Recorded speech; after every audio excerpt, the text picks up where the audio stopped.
قدم البرتغالي كريستيانو رونالدو مهاجم الفريق الأول لكرة القدم في نادي النصر أفضل الهدايا إلى الهلال السعودي بمساعدتهم في حسم أبرز الصفقات الصيفية في الفترة الانتقالات. وكشف البرتغالي روبن نيفيز لاعب خط الوسط للهلال والذي يقدم مستوى فني ممتاز مع الزعيم خلال المباريات في الدوري السعودي أو البطولات الآسيوية عن دور كريستيانو رونالدو نجم النصر في حسم موافقته وقراره إلى الانتقال إلى نادي الزعيم. كريستيانو رونالدو ساعد في انتقال نيفيز إلى الهلال السعودي.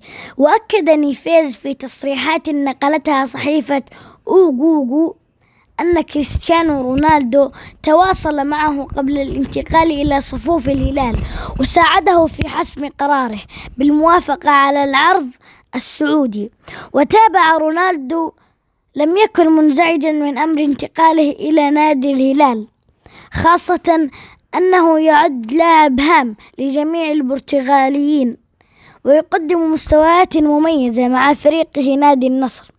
وأوضح النجم البرتغالي أنه قبل الموافقة على عرض الهلال كان هناك حديث عن برشلونة، أرسنال وليفربول، إلا أنه في النهاية انتقل إلى الدوري السعودي.